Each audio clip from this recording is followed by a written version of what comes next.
lost kitten suddenly appeared in Emily's garden.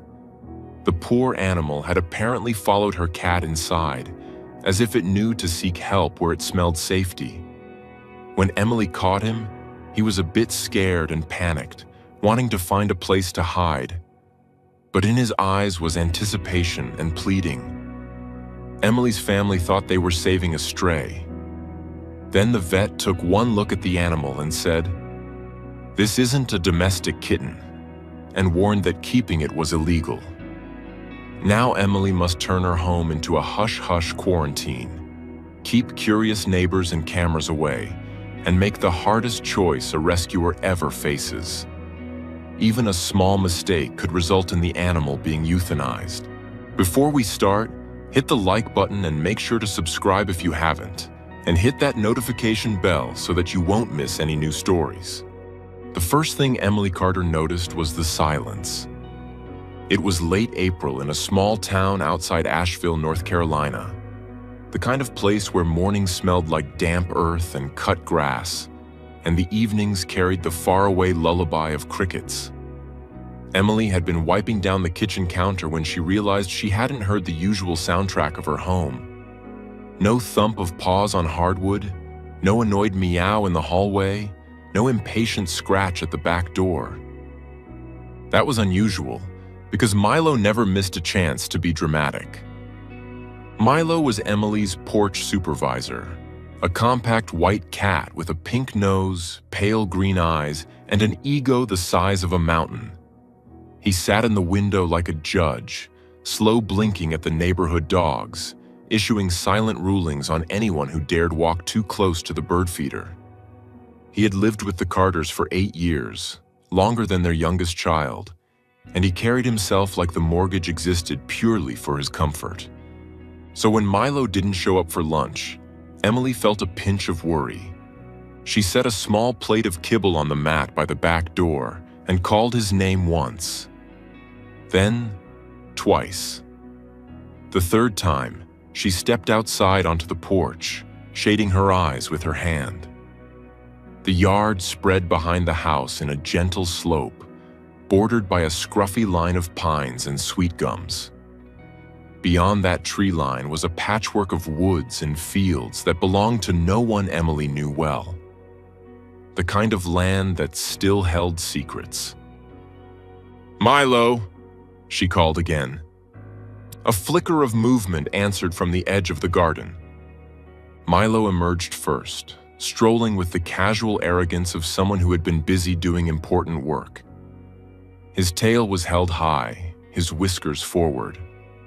But he wasn't alone. A second, smaller shape stumbled out behind him, low to the ground like a shadow that hadn't decided what it was yet. At first glance, Emily thought it was a kitten. It had the general idea of a cat, 4 legs, ears, fur. But it moved with a different kind of caution, the way wild things move, as if the air itself could hurt. Its coat was mottled with dusky spots and faint stripes, as though it had been painted in earth tones. Its ears looked too large for its head, and its tail was oddly short, more like a stubby brush than the elegant whip Milo carried like a banner. The tiny animal paused the moment it saw Emily, its body compressed, ready to bolt. Its eyes, wide, amber, too serious for such a small face, locked onto her with fear so honest it almost felt like a confession. Milo hopped onto the low stone wall by the flower bed like he was presenting evidence. He lifted one front paw, a warning. He didn't hiss, but his posture said, "This is my yard. You are suspicious." The little one shrank at the raised paw. It looked like it expected to be struck. The fear in its eyes sharpened into panic, and then, just as quickly, into something else. A pleading, steady look that seemed to say, "Please, please don't send me back." Emily's chest tightened. Her mind flashed to the woods behind the house and to last week's storms. Hard rain, wind that snapped branches, thunder that sounded like the world splitting.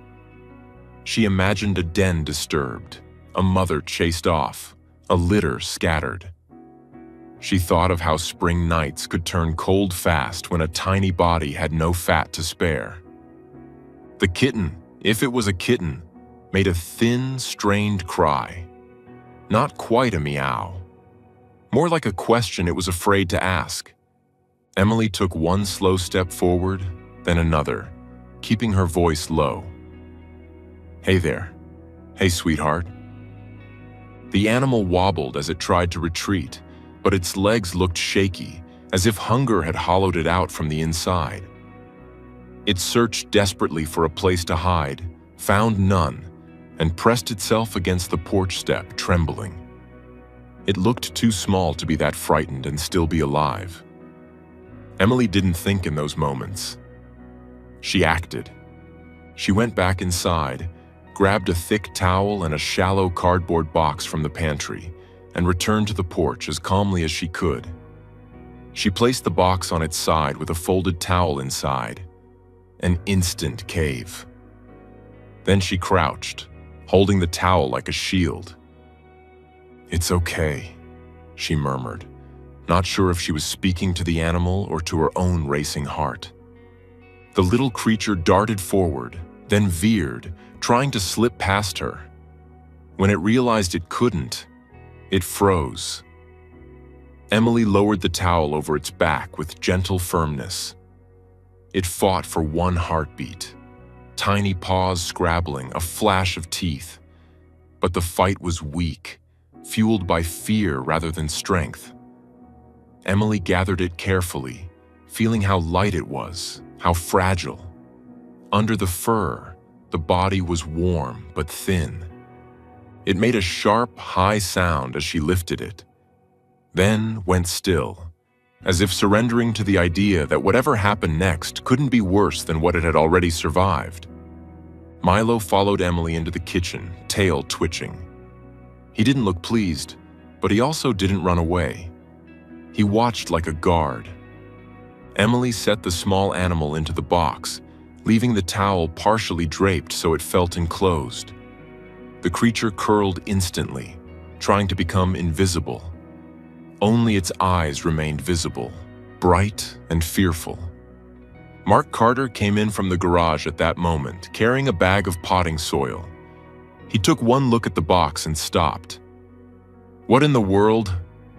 "A kitten," Emily said automatically, then hesitated because the word felt wrong. "I think Milo brought it in, or let it here." Mark leaned over, cautious. The tiny face stared up at him with the same pleading fear. Mark's expression softened despite himself. That poor thing. Sophie, their college-age daughter home for the weekend, appeared in the doorway with her phone already in her hand, like young people always did when something unusual happened. Ben, 15 and permanently curious, followed her. "Oh my gosh," Sophie breathed. "It's adorable." Milo made a low, offended sound, as if he disliked the word adorable being applied to anyone but him. Emily pressed her palm to the side of the box, letting the animal feel steady warmth. "We need to get it checked out. Right now." They drove to Blue Ridge Animal Care, the nearest clinic that handled emergencies. The front desk hesitated when Emily said it was a found kitten from the woods. Wildlife cases were complicated. Liability, disease risk, regulations. Emily saw the receptionist's eyes flick to a sign on the wall about rabies protocol and stray intake. But when the veterinarian, Dr. Elaine Brooks, took one look, her professional composure shifted into urgency. "Bring it straight back," she said. In the exam room, the tiny creature trembled on the towel. Dr. Brooks checked eyes, ears, mouth. She listened to the chest, felt the belly, tested hydration by lifting the skin and watching how slowly it settled back. She's dehydrated, Dr. Brooks said. Not crashing yet, but she's been without proper fluids, and she's starving. She? Sophie repeated, voice tender. Dr. Brooks nodded. Female. Emily felt a strange rush of relief at the certainty, as if knowing one detail made the whole situation less slippery. Is she okay? Dr. Brooks paused. Her eyes went to the tail again, to the coat pattern, to the facial structure. She's healthy overall, no obvious injuries, but she exhaled. This isn't a domestic kitten. The room went so quiet every breath sounded loud. What do you mean? Mark asked. Dr. Brooks pointed gently. Short tail, ear shape, coat pattern. I need to be absolutely sure, but I'm very confident this is a bobcat kitten. Ben's eyebrows shot up. A bobcat? Like, wild? Emily's stomach dropped. Her first thought was absurd. She had carried a wild predator into her house in a cardboard box. Her second thought was immediate and aching. Then where is her mother? Dr. Brooks kept her voice calm. Bobcats are native. They're not uncommon here. People don't see them often because they avoid humans.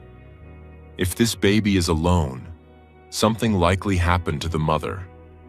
A vehicle strike, an injury, trapping, disease, or she was displaced by the storm. Sophie's hand flew to her mouth. Oh no! Emily found her voice. What do we do? The right thing, Dr. Brooks said gently, is to contact a licensed wildlife rehabilitator. Keeping native wildlife without permits is illegal in most cases, and even when people mean well, it often ends badly. For the animal and for the people. She glanced toward Milo's white fur stuck to Mark's jacket. Also, you have domestic cats. They can pass diseases to wildlife and vice versa. You'll need strict separation. Emily nodded quickly. We can do that, but will she live if we give her to rehab? If she gets to rehab quickly, Dr. Brooks said, her chances are good. Dr. Brooks sent them home with cautious instructions for the night. Warmth, minimal handling, proper kitten milk replacer, and no direct contact with their cats. No cow's milk, she warned, and keep her stress low. Call the rehabilitator first thing in the morning. At home, Emily set up a quiet space in the laundry room. She placed the box half on a heating pad, half off, so the baby could choose. The kitten refused the bottle at first, mouth tight, body rigid, eyes hard with suspicion. Then Emily warmed the formula a little more and touched the nipple to the kitten's mouth. Hunger overruled fear. The tiny jaw latched. She drank with frantic urgency, paws kneading the air. Emily swallowed a lump in her throat. She had bottle-fed orphan domestic kittens before, but this felt different. This was a piece of the wild, reduced to trembling hunger because the world had been too harsh. Milo sat outside the laundry room door like a sentry. Every now and then he sniffed the crack beneath it and made a disgruntled noise, as if he couldn't decide whether he had brought home a problem or performed a heroic act. The next morning, Emily called the number Dr. Brooks provided. It connected her to a licensed rehabilitator named Karen Hollis at the Mountain Laurel Wildlife Center, about 45 minutes away. Karen's voice was warm but firm, the voice of someone who had seen too many well-meaning mistakes. A bobcat kitten? Karen repeated. Thank you for calling. First rule, don't post photos online. Second, don't let neighbors come see it. Keeping this low stress matters. We didn't know, Emily said, embarrassed. We thought she was just a kitten. That happens more than you'd think, Karen said. Bobcat kittens can look deceptively domestic early on. Where did you find her? Emily explained about the garden, about Milo, about the storm. Karen listened, then said, "Bring her in today. She'll need a wildlife-appropriate diet and a plan to avoid imprinting." Emily looked through the cracked laundry room door. The baby was awake, blinking sleepily. When she noticed Emily, she didn't rush forward the way a domestic kitten might. She simply watched, tense, measuring, as if deciding whether this human was safe. Emily's heart clenched. "We'll come." But life complicated the right decision. Mark's mother called, frantic about her car not starting. Sophie had to drive back to campus for a review session. Ben needed help printing a school project. Mark had a delivery at work he couldn't reschedule. The hours slipped sideways, and Emily found herself staring at Karen's address on a sticky note, feeling the weight of a small life pressing into every minute. "We'll go this afternoon," Mark promised, seeing Emily's face. "As soon as I'm off." Emily nodded, but unease sat in her chest like a stone. Every feeding was relief. She's eating, and dread. She's learning our scent. When Mark got home, they drove to the center. The property was modest, tucked behind trees, with signs reminding visitors not to approach enclosures, not to feed animals, not to take photos. The rules made Emily's chest tighten, but she understood. Wild animals needed distance to stay wild. Karen met them in work boots and a sweatshirt with a faded paw print. Her eyes were kind, but practical. She watched the kitten's breathing and posture before she touched anything. "She's young," Karen said, "but she's got fight. That's good." Emily's voice shook. "Will she hate us for bringing her here?" Karen gave a small, sympathetic smile. "She won't hate you. She's an animal. She'll do what animals do, adapt to survive. The best gift you can give her is a future where she doesn't need you." Karen explained the hard truth. Early imprinting could make a bobcat unreleasable. A bobcat that associated humans with food might wander too close to people later, and in rural America, that was a dangerous habit. "A fed bobcat becomes a dead bobcat," Karen said softly. "Not because it's bad, because people panic." Emily flinched. "So what happens now?" Karen hesitated. "Our bobcat enclosure was damaged in the storm. We're repairing it, but it's not ready yet. I can take her today, but she'd have to be housed alone in a temporary space. For a very young kitten, that can increase stress." Mark frowned. "Isn't stress better than being with us?" "Sometimes," Karen said, "but not always. And she's already had a night in your house. She already knows your scent. If you're willing to follow strict foster rules under my permit, we can stabilize her at your place for a short period while we finish the enclosure. Then she transitions to us with less human contact. But it has to be done the right way." Emily's pulse quickened. "You mean she could stay with us a little longer?" Karen held up a hand. "Not as a pet. No visitors, no social media, minimal talking, minimal handling, no cuddling, and absolutely no contact with your cats. You'll sign paperwork acknowledging she's native wildlife under rehabilitation care and must be returned on a firm date." Mark looked at Emily. He could see the conflict in her eyes. Comfort versus consequence. Tenderness versus what was truly best. "If it helps her survive," he said quietly, "we'll do it your way." Karen provided a schedule and a diet plan. She taught Emily how to feed without turning it into a bonding ritual, how to clean without lingering, how to reduce eye contact the way wildlife staff did.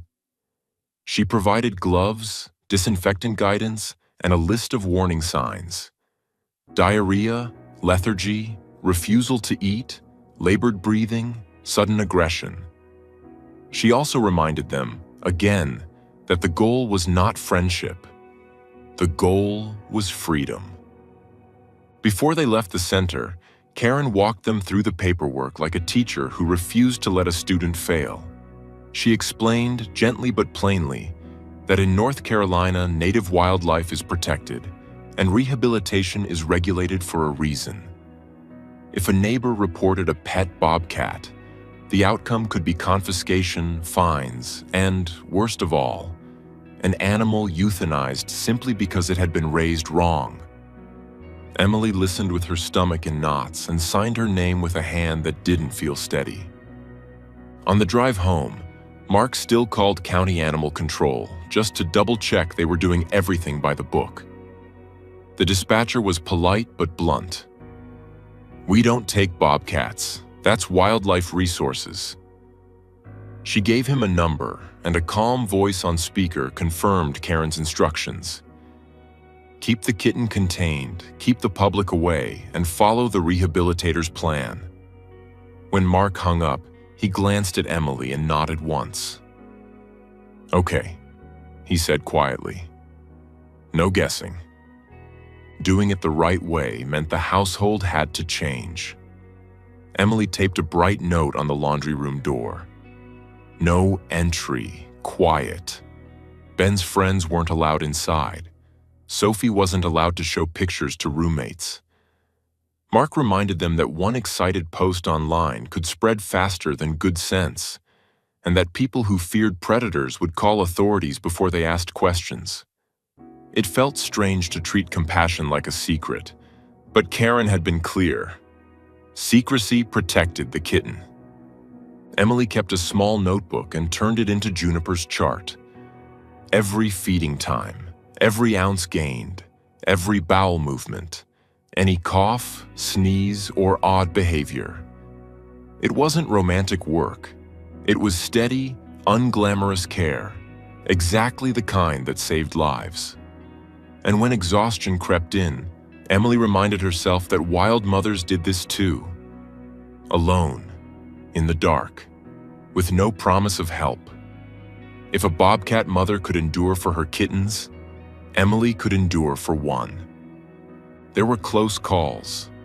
Once, a neighbor wandered up smiling too brightly and said she'd heard something interesting was going on. Emily's pulse jumped, but she thanked her for the zucchini seeds and changed the subject to the weather until the woman left. Another day, Milo yowled at the laundry room door in protest, and Ben had to lure him away with a feather toy so Juniper could eat in peace. Each small moment felt like balancing a glass of water in a moving car. Steady hands, steady breath. Karen also had them set a clean line by the door. Separate shoes, disinfectant spray, and a covered bin for used towels. "You're protecting her and your cats," she said. "Biology doesn't care about intentions." At home, the laundry room became a quiet, controlled world. Emily moved like a ghost, predictable, gentle, efficient. The kitten, logged as Juniper on Karen's paperwork, though Ben secretly called her Junie, grew stronger by the day. Formula gave way to meat slurry, then to small chunks. Karen delivered frozen thawed prey and later whole prey so Juniper's instincts didn't fade. Emily hated the sight at first, not because it was cruel, but because it was honest. This animal was a predator. Pretending otherwise would be the cruel thing. Juniper changed fast. Her legs lengthened, her shoulders thickened, her ears developed those unmistakable tufts. Her coat deepened into a wild pattern no domestic cat could imitate. Her tail stayed short and blunt, like a signature. She began to move with quiet power. She stopped wobbling. She started stalking. And still, she remained surprisingly gentle in Emily's presence, not tame, not cuddly, but calm. She didn't run anymore when Emily entered. She watched with alert eyes, and sometimes she made a soft chirping sound. Bobcats do that, Karen explained, especially when curious or seeking contact. Milo, meanwhile, went through his own complicated feelings. For the first few days, he sulked. He hissed if he caught Juniper's scent on Emily's hands. He committed petty crimes, jumping on counters, knocking pens off tables, as if to say, if you're bringing strangers into my kingdom, I will also create chaos. But he also stationed himself outside the laundry room door, listening. Sometimes, when Juniper chirped, Milo flicked his ears as if he understood. One evening, despite the rules, Milo slipped into the laundry room when Ben forgot to latch the door. Emily froze. Her heart slammed. This was exactly what Karen warned against. Juniper lifted her head and stared. Milo froze too. One paw lifted mid-step. The two cats, one domestic and white as a cloud, one wild and spotted like leaf shadow, studied each other in a silence so tense it felt like the air might snap. Milo's tail puffed. Juniper's ears angled forward. Then Juniper lowered her head slightly. Not submission, but caution, and made a tiny questioning chirp. Milo answered with a sound that wasn't a hiss or a meow, more like an annoyed grunt of curiosity. Emily moved fast, scooping Milo up and carrying him out before anything could escalate. She shut the door, trembling, then sanitized her hands like Karen had taught her. Nothing bad happened, but it shook Emily. It reminded her how thin the line was between helping and harming. From that night on, she checked the latch twice. Weeks passed. The family adjusted to the strange grief of loving something they weren't allowed to love openly. Sophie called from campus to ask, "How's she doing?" And Emily would answer carefully, like she was describing weather. Eating well, growing strong. Ben drew Juniper in the margins of his notebooks. Tufted ears, short tail, bright eyes, and then tore the pages out, embarrassed by his own softness. Mark built an outdoor holding enclosure under Karen's guidance, using heavy-gauge wire, a double-door system, and a roof to prevent escape and protect from predators. Karen inspected it and approved it as a temporary step. "This is good," she said. It helps her feel the outside again without learning that humans are her world. As Juniper approached 3 months, the changes became impossible to deny. One afternoon, Mark stopped at the doorway and stared. "She's big," he said. Juniper stood in the back of the enclosure, body sleek and muscular, eyes bright. She looked like a young predator, because she was. Ben, who had been teasing Sophie by calling her just a big kitten, went quiet. "Okay," he admitted. "That is not a cat." When Sophie came home again, she gasped, tears filling her eyes. "She's really a bobcat." Emily nodded. "Yes." Sophie's voice broke. "And we have to give her up soon." Emily didn't answer. She felt the truth of it like a bruise. Even with all the careful rules, love had crept in the way it always did, quiet and persistent. Love lived in the routines, warming formula, weighing her, checking her stool, watching for dehydration, texting Karen updates, cleaning bedding at midnight because the baby needed it now. Love made a home in attention. And now love demanded the hardest thing, letting go. The transfer date came in early summer, when the air turned thick and green and the woods behind the house buzzed with life. Karen called to say the bobcat enclosure was repaired and ready for Juniper's next phase, Less human contact, more wild conditioning, eventual release. Emily thanked her and hung up, then sat at the kitchen table staring at her hands. Mark set a mug of tea in front of her. "We did what we were supposed to," he said softly. "I know," Emily whispered, "but it still feels like we're abandoning her." Mark sat across from her, voice steady, eyes damp. "Emily, you didn't abandon her. You carried her through the hardest part. That's what saving looks like." That night, Emily sat on the floor outside Juniper's enclosure and listened to her breathing. She didn't reach in. She didn't try to touch. She simply sat, letting the moment be quiet and honest. Juniper stared back, head tilted slightly, as if sensing something was changing. "You were never meant to stay," Emily whispered. "You were meant to live." The next morning, they loaded Juniper into a secure carrier lined with familiar bedding to reduce stress. Juniper resisted, not violently, but with tense refusal. She didn't understand rehabilitation. She understood only that her world was being moved. Milo watched from the hallway, tail twitching.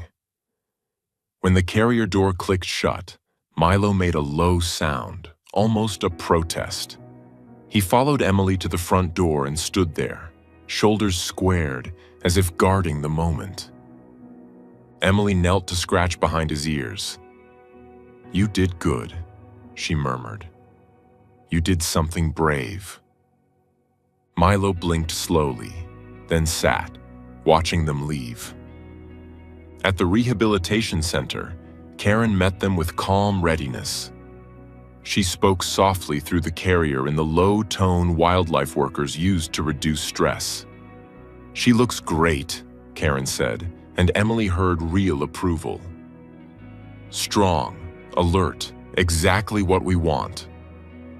Emily's throat tightened. "Will she remember us?" Karen considered. "She might remember your scent. She might remember this place as where hunger ended. But as she grows, instinct matters more than memory. That's what we want. We want her to belong to the woods, not to your living room." Karen placed a gentle hand on Emily's arm. "This part hurts," she said quietly. "If it didn't, it would mean you weren't the right kind of person to do this." Then Karen carried Juniper away. The drive home felt too quiet. The house felt too empty, even though it was exactly the same shape it had always been.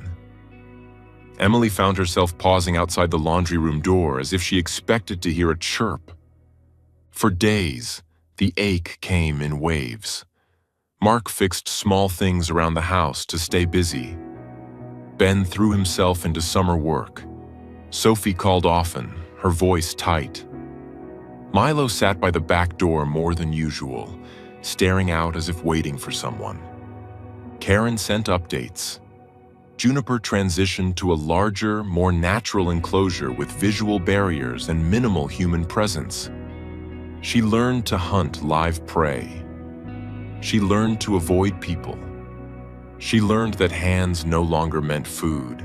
She grew wary in the way a bobcat needed to be wary. "She's doing well," Karen said on one call. "She's exactly where she should be." Weeks passed. Then, one evening in late July, Emily stepped onto the porch to water her plants. The sun was low, turning the sky a bruised pink. The air smelled like warm soil and honeysuckle. She froze. At the edge of the yard, near the garden where all of this had begun, a bobcat stood perfectly still. Not a kitten, not small, a young bobcat, sleek, strong, taller than any house cat, with that unmistakable short tail and tufted ears. The coat was rich and wild. The eyes were bright with intelligence. Emily's breath caught. The bobcat didn't approach. It didn't step into the open yard. It stayed near the tree line, half shadow, half sunset. But it looked directly at Emily. For a long moment, neither moved. Emily's heart pounded. Part of her wanted to call out, to step closer, to say Juniper's name like a prayer. But she didn't. She remembered Karen's warning. The goal was distance. The bobcat's ears flicked. Its gaze shifted briefly to the porch steps. Milo appeared beside Emily like a silent companion, white fur glowing faintly in the last light. He sat, tail wrapped around his paws, and stared at the bobcat with unwavering calm. The bobcat stared back. Then, so slowly it felt like a dream, it blinked. One slow blink. The same gesture Milo used when he was content, when he was telling Emily, "I am safe." Emily's breath broke into a shaky exhale. Tears rose before she could stop them. The bobcat held the look one heartbeat longer, then turned its head toward the woods. In 3 smooth steps, it vanished into the trees without a sound, swallowed by the world that had made it. Mark came out onto the porch a moment later. "Em?" he asked, seeing her face. "What is it?" Emily couldn't speak at first. She simply pointed. Mark followed her gesture, but the woods were empty now, just leaves and shadow in the hush of evening. "I saw her," Emily whispered finally. "Or someone like her. A young bobcat." Mark looked at Milo, who sat very still, ears forward. Milo saw it too. Emily nodded. She didn't come close. She didn't try to be part of the house. She just looked, like she wanted to make sure. Mark's voice softened, like she wanted to make sure the bridge was still there. In the following weeks, Karen called with a final update. Juniper had been released quietly near the area where she was found, placed back into the landscape that shaped her. No ceremony, no photos.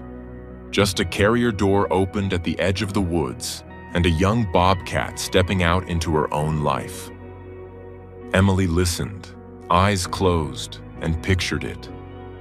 The pause, the air, the scent of pine. The first decision made by a creature finally free. "Thank you," Emily whispered. Karen's voice was gentle. "Thank you.